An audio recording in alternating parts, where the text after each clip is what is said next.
Hello po mga kababayan, kamusta po kayong lahat? And once again, welcome back to another episode of Simply Talkies Vlog. Ang pag-usapan natin mga kababayan ay ito, si designated Dilulungsyo nga. Ngayon nga po ay designated Takas.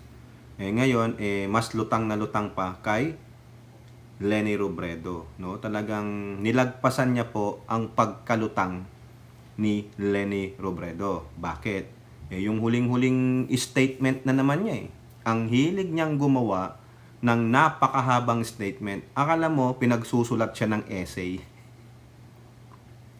Tapos yung nilalaman ng essay niya, walang-wala. No? Yung mga pinagsusulat ng scriptwriter niya doon ay katangahan. No, kabubuhan. Kumbaga, back at you lang. Para lang may ipokol na issue sa gobyernong ito, nag-bounce back po. Laging lahat ng pinagsasabi nito ay boomerang. Lalong-lalo na dito sa isang video na ipapakita natin sa inyo, ito po ay parte ng video na kung saan sila ay nag-zoom. Ayan lang po ang kaya niyang gawin. No? Ang dating pa dito, patwitams. Parang hindi niya po alam ang isasagot niya. Dam-dam paps po ito no? Yung dam-dam, damwit. Biyats na, dampa. Ano pang makukuha nyo doon? Tanga talaga. Dinaig mo talaga si Leni Robredo. Ikaw na ang pumalit sa Leni Robredo. Kaya magbunyi ang mga kakampings. May bago na pong lutang. Ito si DDS. Dadayok-dok. Duterte. Supot. Kung ano-ano na lang Elora. No? So, shout out po lahat sa inyo. So, atin na naman po itong bobble jackin, itong hinayupak na ito, itong lutang na ito, no? Siya na ang bagong makalenlen. Kaya nga po, ang supporters ng Marcoses, no? Except si Amy, hayaan nyo na yan si Tambalina. We will find out kung saan siya pupulutin sa 2025 election. Okay? No? Lahat po ito kay Sara, pero ang uunahin natin, ito pong mga sinabi ng ilang mga mambabatas at mga prominenteng tao na kung saan nagbigay po sila ng kanilang 2 cents doon sa kanyang essay. Siguro kung essay writing contest lang ang pamamahala, no, para maging presidente ng bansa, baka ito hindi pa manalo Baka yung essay writer niya, hindi pa manalo mga kababayan. Kasi bakit? Tanga Out of touch po, out of touch. Sa totoo lang, dagdagan lang natin yung video natin dun sa kanya. Out of touch. Yung kumbaga, hindi man lang in-examine, ito bang pinagsusulat ng scriptwriter ko ay hindi maaring bumalik sa akin? 'Di ba? Tulad na lang yung sinasabi niyang dapat ang Kongreso alam nila yung ratio ng pulis sa mamamayan sa dami ng mga pulis. Gago ka pala, ikaw 106 yung pulis mo So ibig sabihin isang tao dapat may 106 na pulis? 'Di ba ang galing lang? Tanga. Akala ko ba matalino? Akala ko ba abogada? Wala Buti pa yata si Lenlen, no? Humawak ng kaso. Alam ko dati pau yan Public Defender Attorney, di ba? Ito, ang tatay lang ay mayor. Ayun, tapos na. Wala sarap buhay di ba? Privilege. Kumbaga, hindi lang silver spoon, diamond spoon, like the Kiboloy. Unahin natin, saka na yung video, no? Mukha siyang gago dito sa video to. Ito po, no, yung sinasabi niyang naghihirap tayo, nagugutom tayo. Ano ang sabi diyan lang sa politiko, sabi ni Speaker Romualdez, para patunayan natin 6.3% GDP. Ano ba ang meaning ng GDP? Gross Domestic Product ng bansa, growth reflects success of Marcos economic policies. 'Di ba? Kaya nga sabi ko sa inyo, out of touch itong si Dilulong Takas.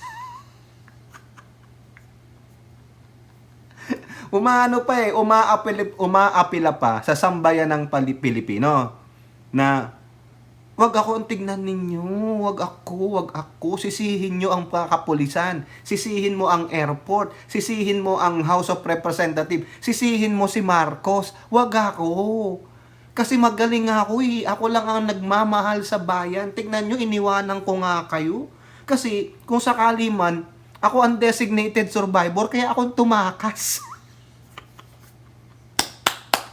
Feeling ni Sara Duterte na si Bagyong Karina, madidilubyo niya ang Northern Luzon. Madidilubyo niya. Kaya malulunod lahat tayo. Kaya siya tumakas. Designated survivor nga siya. Di ba, Elora? Hindi mo ba naisip yon? Kaya po pala siya tumakas papunta ng Germany. Kasi nga, sabi niya, I am appointing myself as designated survivor. Alam niyang may bagyo. Kasinungalingan lang ni Amy Marcos yung sinabi niyang hindi niya alam na may bagyo. Kasinungalingan lang ni Amy Marcos yung sinasabi niya na hindi niya kasi alam na may bagyo. Alam niya, kaya nga siya tumakas eh. Kasi iniisip niya, di ba super typhoon, na malulunod si Bongbong Marcos. Ako na ang presidente. Ako ang designated survivor eh. Di ba, Elora? O, ganun ang isip niya. O, tapos dun sa ano niya, ay, walang nangyayari sa Pilipinas. No? Patuloy lang na naghihirap. O, ayan, ano, pinamukha ka, gago. 6.3 gross domestic product. Lumago po. O, di na mo. Animal sa animal, no? Ayan, no? The 6.3% economic growth rate shows the effectiveness of President Bongbong Marcos' economic strategies and the solid legislative support of Congress. Our economy is steadily recovering and growing, creating more job opportunities and improved quality of life Filipinos. So ano pinagsasabi niya? Naghihirap at nagugutom ang mga Pilipino. O di ba maisog na maisog lamang? Gaga. O yan, na ball jack. Di ba? Yun lang eh. O, ngayon, eto matindi. 'Di ba sabi niya, we Filipinos deserve better leaders. Ay, binanatan natin siya diyan. Hindi ikaw 'yun. Hindi pamilyang Duterte 'yun. Bakit hindi pamilyang Duterte? Tignan mo na nga lang yung plunderer nyo yung plundering ninyo. Yung pagwa-whitewash nyo ng mga kaso, ayaw nyong ilantad si Kibuloy, pinoprotektahan nyo, sabi nyo, human rights niya, pero ang tatay mo, binaliwala ang human rights ng mga na EJK. Tama, mali. Pinalibutan niya ang sarili niya ng mga drug lords. Di ba? Michael Yang at yung cohorts ni Michael Yang. Pinaira lang Pogo. Anong nangyari sa Pogo? Human trafficking, sex slave, sex trafficking, molestation, pagkawasak ng pamilya dahil nalulung sa sugal. Tapos sabi niya, malinis yang Pogo. Gago, malinis lang ang kita mo. Ayun po ang ibig sabihin ni Digong nung sinabi niyang, ginagaranti ako sa inyo, malinis yang Pogo. Oo, malinis na malinis ang kita mo, bilyon, gago.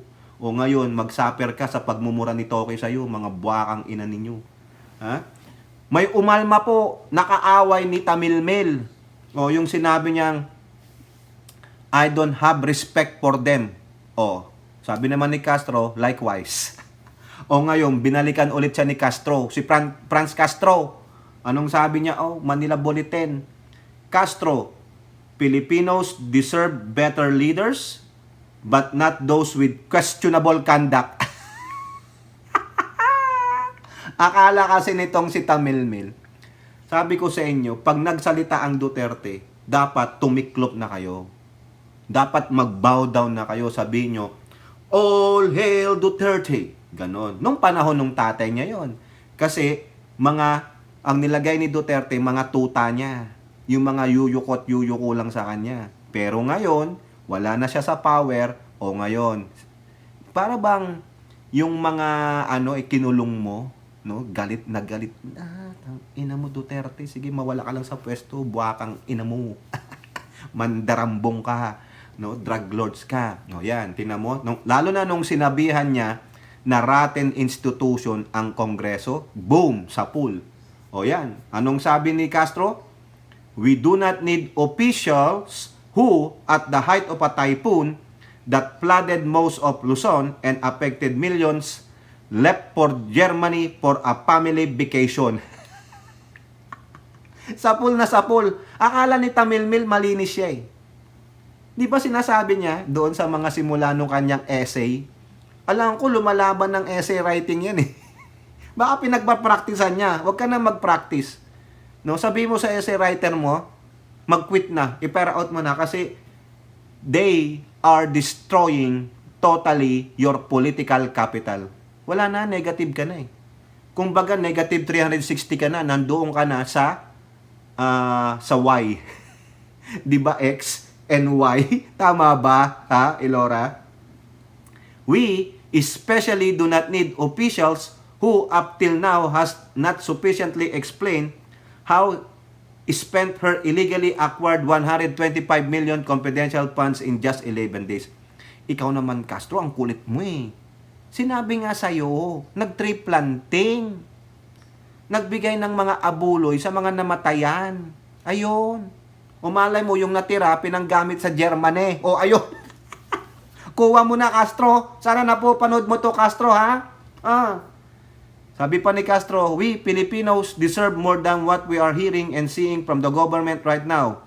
Ayan po, mga kababayan. O eto pa, ang sabi ni Castro, sabi na doon tungkol dito sa rintaya pa rin ni Duterte, we do not need officials who remain silent on burning issues that affect us Filipinos like POGOs, the West Philippine Sea, and EJK.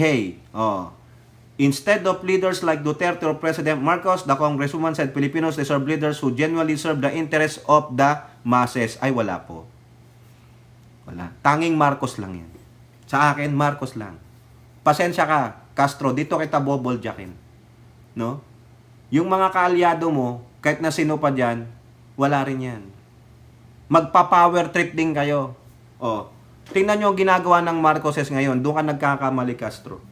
Diyan kita boboljakin. Huwag mong idamay ang Marcos dyan. Ikaw, sa palagay mo, lumabang kang maging presidente.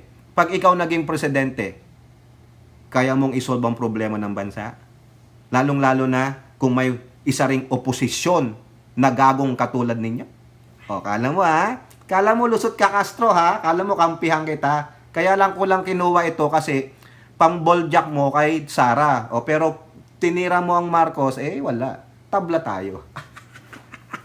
Kala mo ha, mauuto mo ako, Castro. Sino ang palagay mong leader na magagawa niya yung sa para sa masa? Sino? 'Di ba? Wala. Kahit nailagay mo pa diyan yung mga labor leader, wala. Bakit? Kasi they have to work on the provisions of the 1987 Constitution. Gaga. Akala mo naman napakagaling ninyo. Sino si Dilima? Iupo mo? Ganun pa rin. They are bound by the 1987 Constitution which is very restrictive. Unless otherwise you will agree to do an amendment sa Constitution. Pwede. Pero wala po ko nakikita eh. Maski nasabi mo, pangako mo sa kampanya mo, hindi rin matutupad yan. Tingnan mo si Robin, hanggang ngayon wala natupad sa pinangako niya. Tama, mali. Kaya bantay sarado din kayo. No? Wala. Ang tanging nakakatulong lang sa masang Pilipino ay ang Ferdinand Bongbong Marcos Jr. Bahala ka sa buhay mo, Castro. Kung gusto mo, magpresidente ka. At pangarapin mong manalo ka. Tingnan natin kung anong magagawa mo sa bansang Pilipinas kung totoo yung sinasabi mong para sa masa. Napakadali mong sabihin. No? Parang kandidato lang kayo. Nangangako kayo. Sasabihin nyo, gagawin natin to, gagawin ko to. Pag nakaupo na, yung pala ang hirap palang gawin kasi kailangan mong i-legislate. Tama, mali. Yun ang sasabihin sa akin, bakit yung 20 pesos kilo na bilas? Pinangako yun, hindi pinangako yun. Aspiration yun, hindi po sinabing I vow, kundi it is my aspiration. Tingnan nyo yan, magkaiba po yun. Kaya dapat, pag kayo ay kakandidato, aakyat kayo sa entablado, mangangampangan niya, sabihin nyo, ako po ay nangangarap. Ganon. Huwag nyo sasabihin, pinapangako ko. Kasi pag ipinangako nyo, tatandaan ng Pilipino yan. Pero pag sinabi nyo, ako ay nangangarap para sa inyo. na sana magawa natin ito. Yon, safe kayo doon. Pero once you nagbitaw kayo ng salitang pinapangako ko, wala, tabla tayo dyan. Hindi po totoong mangyayari yan. O tingnan nyo si Cayetano, yung 10K niya. O, magtatatlong taon na rin siya ngayon bilang senador. O, ano nangyari? Wala, sulat sa tubig. O, ito pa, binanatang pa siya dyan, si Sara. O, sabi dito, mga senator to ha, Manila Bulletin. Make your own SONA. Senator hits BP Sara's criticism of government. Siyempre may aalma at aalma dyan. Ito po, sabi ni Senator Coco Pimentel III, sana nagbigay siya ng kontra SONA. O tama naman. Sana kinontra mo na lang, di ba? O, sabi naman ni JB Ejercito, she finds Duterte's pronouncement unfortunate. Actually, kung titingnan talaga natin, talagang napakarami talagang problema ng bansa. You can't do that in 2 years, 3 years, or even in one presidency. Tama naman si JB. Diba? Hindi mo naman kaagad masusolve ng in just 1 year, 2 years, o kaya sabi mo, oh ito, in a click of my hand. Okay, may flood control na tayo, master flood control. In the click of my hand, uunlad na ang Pilipinas. On the click of my hand, tanggal ang mga China sa West Philippine Sea. Diba? O dagdag pa ni JB, kaya nga what is more important, importanteng magtulong-tulong tayo. Ayun ang ayaw ni Sara kasi disgruntled siya eh. Sabihin ko sa inyo mamaya, ito pa, ang sabi niya, it's really a sad development. What has been happening is that the number 1 and number 2 top positions are not united. It doesn't send a very good signal internationally. Eh siya naman ang may gawa niyan eh, JB. Sino ang dapat sisihin? Di ba si Sara? Sinimulan niya yan eh. Mamaya sasabihin ko sa inyo, tapusin lang natin to. Siyempre, magkakaroon ng doubts on our political stability if the two top officials are not united or don't have a very good relationship. It's a sad development na umabot sa itong relasyon ng ating Pangulo at pangalawang Pangulo. I'm hoping that they will be able to repair or improve the relationship. O ayan, di ba? Ito kasi ang problema dito mga kababayan. Sinimulan nito ni Tamilmil. Bakit? Overacting siya doon sa ginawa kay Gloria. Nag-overacting siya eh. 'Di ba? Nung sinabing tinanggalan ng deputy speakership, senior deputy speakership si Gloria, nagtampururot siya. Anong sinabi niya? Sa imong ambisyon, wag kang tambaluslos. O sinong pinapatungkulan niya? Si speaker. Eh, ang laki ng pagod at gastos ni speaker sa kanya. Walang utang na loob si Gaga. Eh, anong ginawa nilang ni Gloria? O, si Gloria nga walang sinabi. Tumahimik. Kakampi pa rin siya ni speaker, nasa lakas CMD pa rin siya. Eh pero si Tamilmil, overacting. Kailangan niya ng panindigan yung sinabi niya. O ano nangyari? Di ba nagkasundo?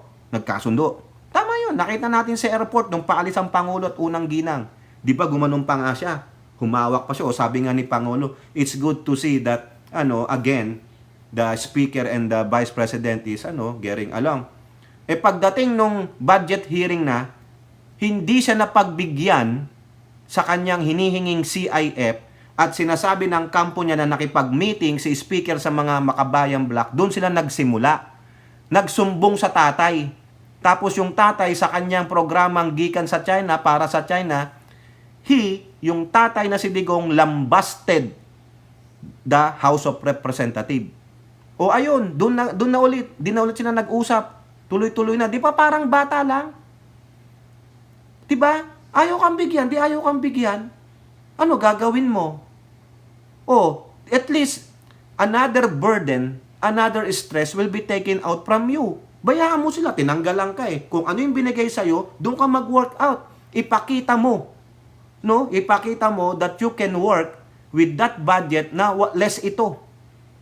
Hindi eh, para siyang batang iginigiit niya eh. Ano ang sabi nung tatay niya? Nagkinuwento niya, sana gagamitin ko yung CIF para sa ROTC. Ayun ba yun?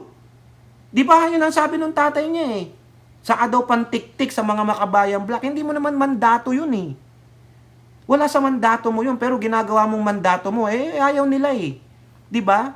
Gastos lang. O, tinamong ginawa mo sa CIF mo. Ha? Confidential fund. Saan mo ginamit? Tree planting?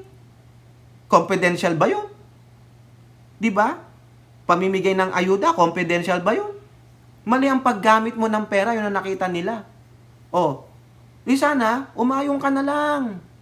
Ayaw nila eh. At least less gasto sa'yo, less audit. Di ba? Hindi eh. Ang laki-laki pa ng hinihingi mo. At the same time, hindi mo kayang i-depensa ang budget mo. Through parliamentary courtesy na lang. Tapos yung iba, sila ang paatinin mo. Sobrang tampururot, sobrang OA, sobrang immature, childish talaga. Nakita na natin. Kung yung iba hindi pa napansin yan, ito lumabas na po ang katotohanan. Di ba? O nagmaisog-maisog yung pamilya niya. Hindi man yan lang masabihan, wag naman kayong ganyan.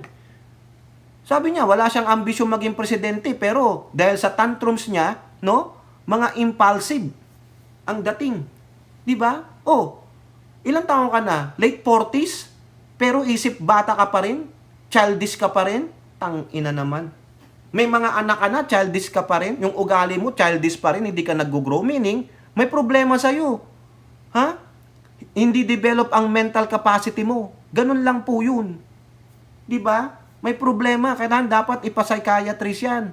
Ipa-doktor yan. Baka merong matinding sakit yan. No? Baka may psychological disorder ang BP ninyo, mga kababayan. Doon lang yan ha.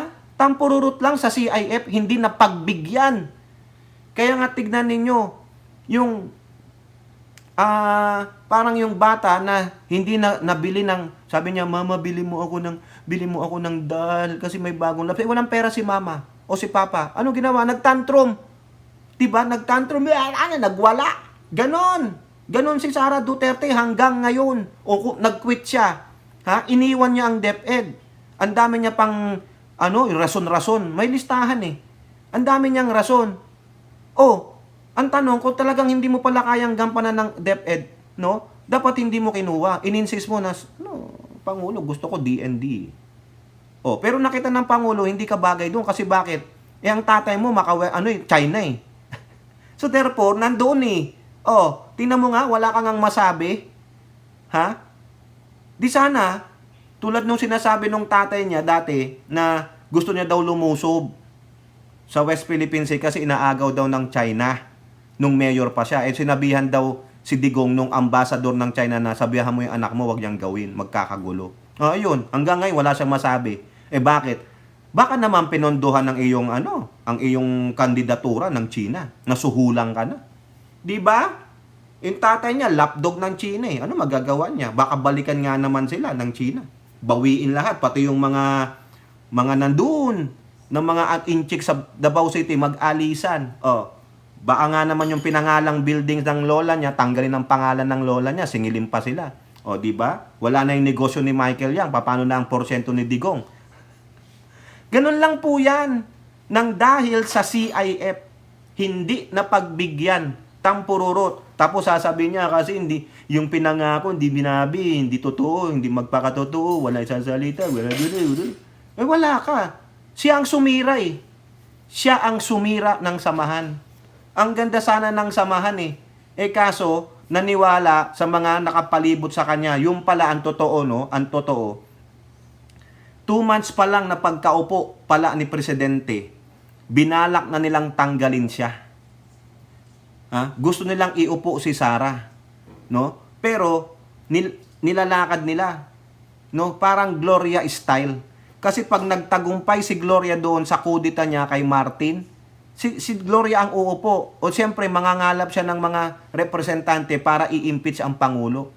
Pero yung mga loyal kay Speaker, hindi pwede, kaupo lang ng Pangulong. Marami rin diyan mga mambabatas na Marcos.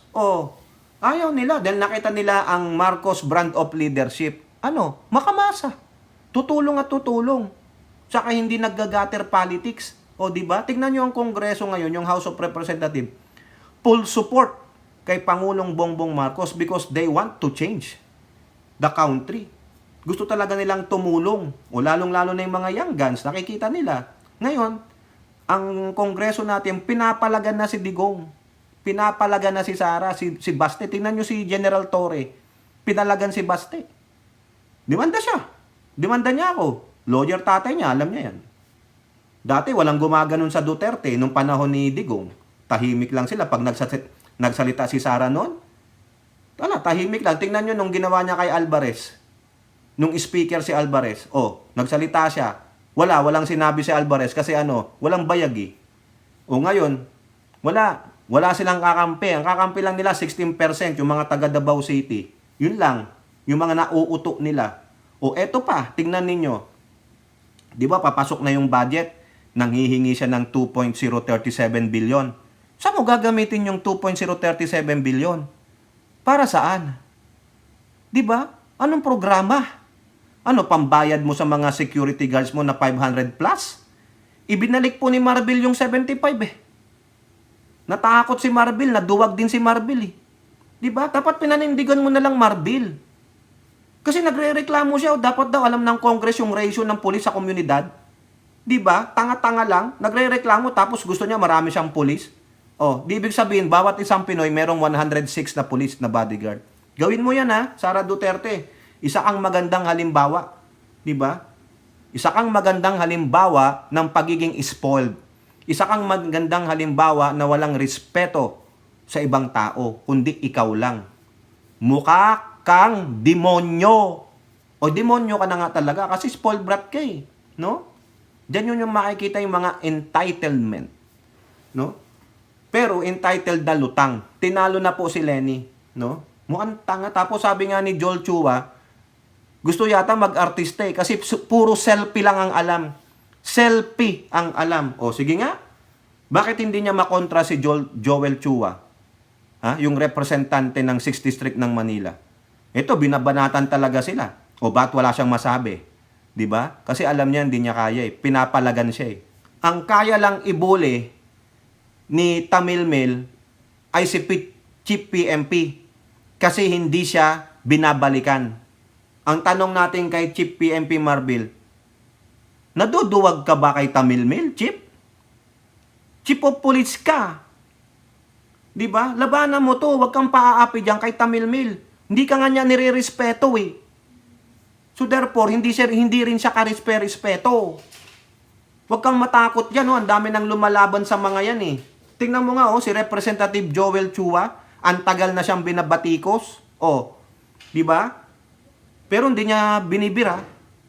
Kasi alam niya, babalikan din siya. Tulad nito, budget hearing Ano ang sabi ni Joel Chua dito?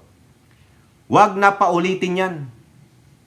Chua calls for heavy scrutinization of OBP budget. Kasi tuwing merong budget hearing sa lower house, nung last year nga si Sandro Marcos lang. Isa rin yan, enabler.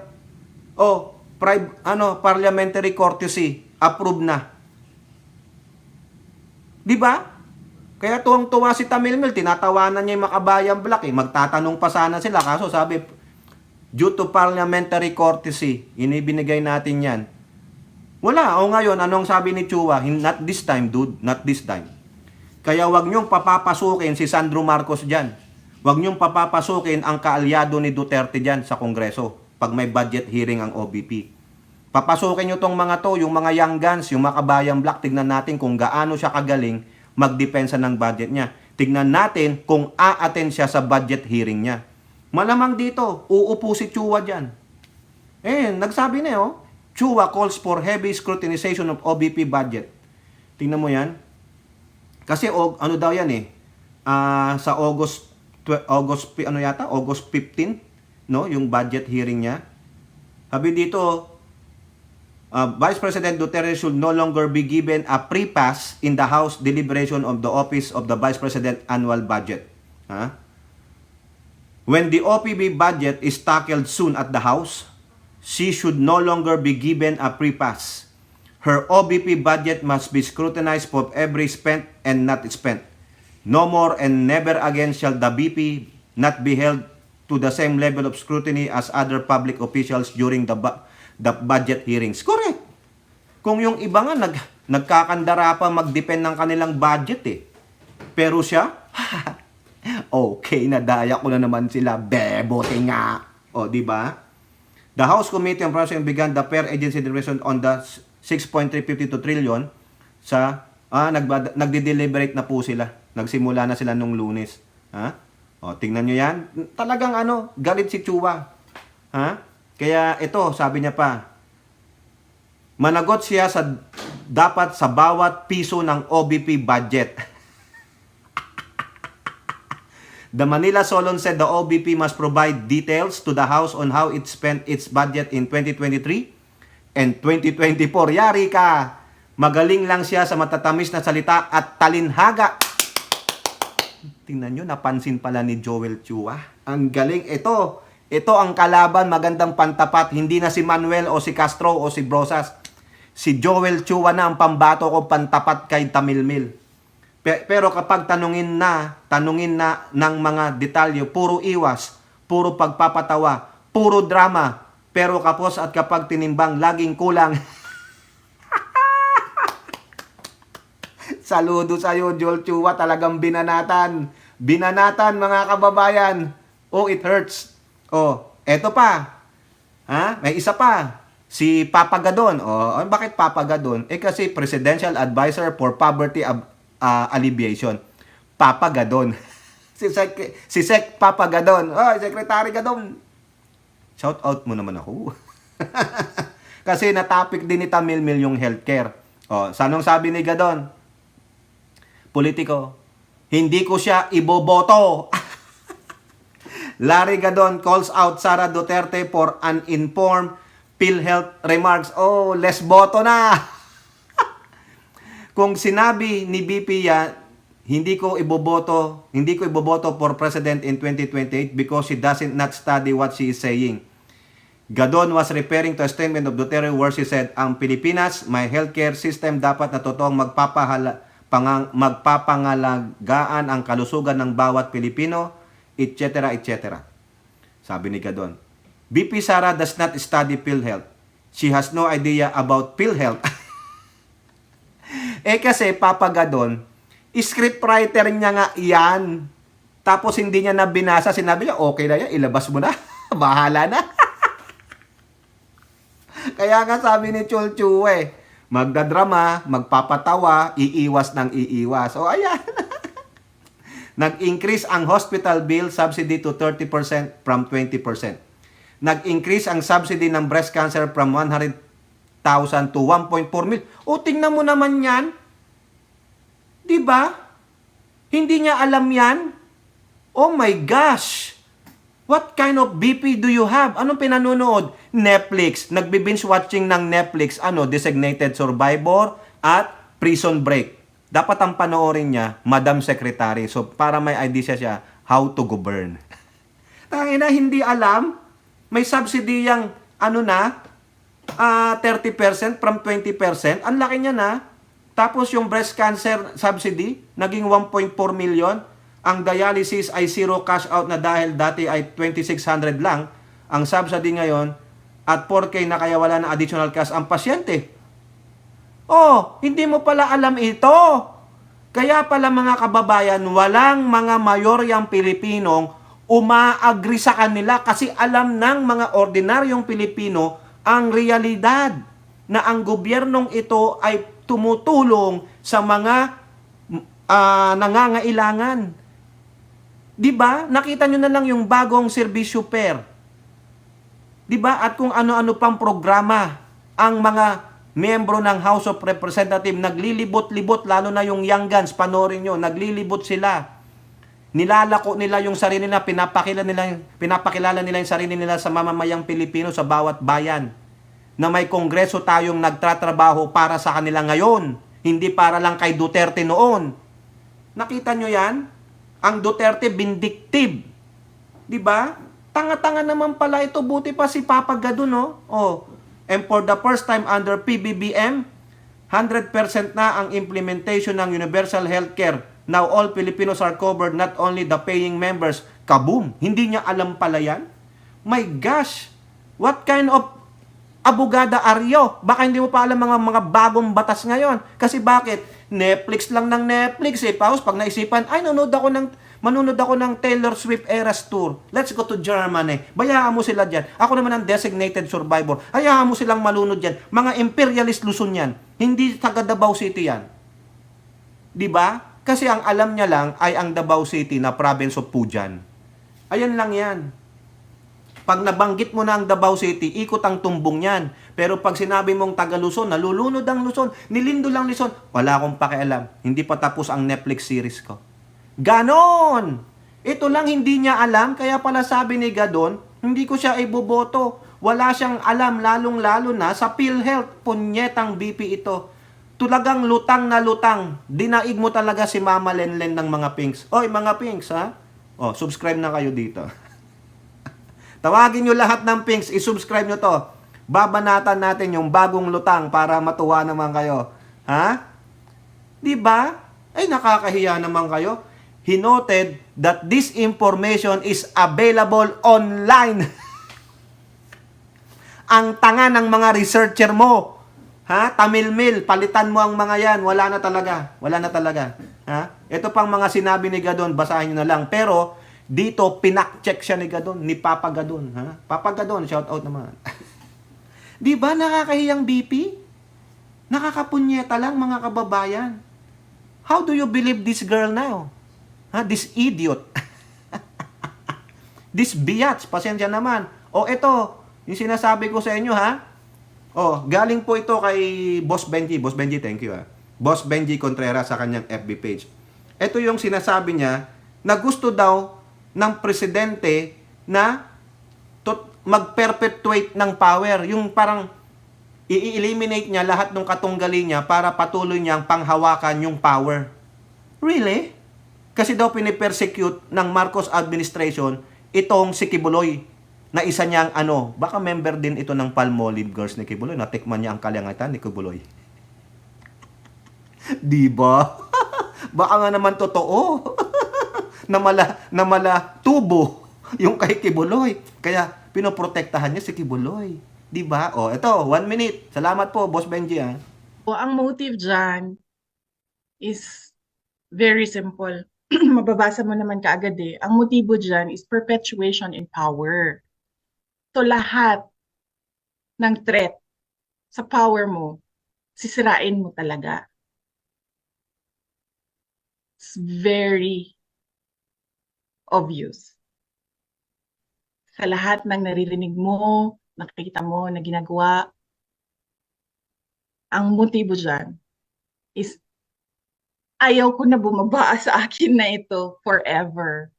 Kaya sirain ko kayo lahat. Wala akong pakialam kung totoo man o hindi ang paninira ko sa inyo. Basta lang masira kayo. Yan yung motibo dyan. It's all about politics. Everything is all about politics and power. Ha? Nakuha nyo yun? Laura, ano naintindihan mo doon?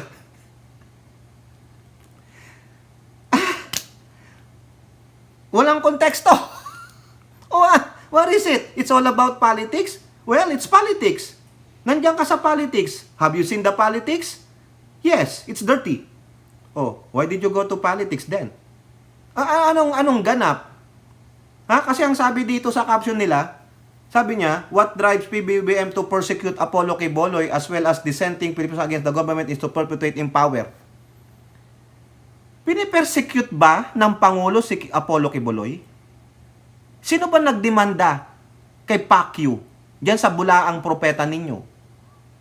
Ang Presidente Marcos? Ha? RN 2 cents, Elora, help me with this one. Is it the President that filed a case against your bulaang propeta? Bakit nyo sinisisi ang Pangulong Marcos? Is he the one persecuting Apollo Quiboloy? Is PBBM the court? Is PBBM a victim of Quiboloy? Of sexual harassment or human trafficking? Sino? Hoy, tamilmil, gaga. Ang nagdemanda kay Quiboloy, ang nagpe-persecute kay Quiboloy ay yung mga former member niya na minors na sinexual abuse ni Quiboloy, tinraffic ni Quiboloy, binayolate niya ang karapatan, ang human rights ng mga yon. Tapos isisisi nyo kay PBBM? Ha? Tapos ang sasabihin nyo, he wants to stay in power? Wow naman! When did PBBM even stated or make a move? Sabi niya, it's obvious daw eh. It's obvious. Ano yung obvious? Because of Kibuloy? Because of PBBM persecuting his rivals? Sinong rivals niya pinapersecute niya? Mga kababayan, sino? Wala nga nagre-reklamo eh. Di ba? Sa palagay nyo, gusto ng Pangulo mag-stay? Hindi po. Anong sabi niya sa Chacha? Economic provision lang, nothing more, nothing less. Sa tingin ko, ayaw rin ng mamuno ng Pangulong Marcos ng beyond 6 years because merong mga katulad ninyo na mga uhaw na uhaw at gahaman sa pesto. Di ba? Kailan nyo siya nakitaan ng inclination na gusto niya mag-stay sa power? Wala. Kayo yon. Yung kakampi mong si Robin Padilla, anong pinasa niyang ano niya? Ha? House Resolution of both, Resolution of both houses number 5. Term extensions. Di ba? Pero inayawan, hindi nag-usad. Tapos di-repile niya ulit. Sino? Di ba? Si Robin kakampi nyo. Aso ninyo si Robin. Tapos ikaw, nakita nyo yung demeanor niya, mga kababayan? Nakita nyo? She is having a hard time kung ano yung sasabihin niya. Hindi niya mag-grasp yung tanong. Kaya namumulot siya ng isasagot niya. Di ba? Ako kitang-kita ko na eh. Mukha siyang tanga eh. Yung hindi ka kaagad makasagot ng straight, with affirmative, with seriousness, nothing. Parang yung classmate ko lang dyan, nung high school.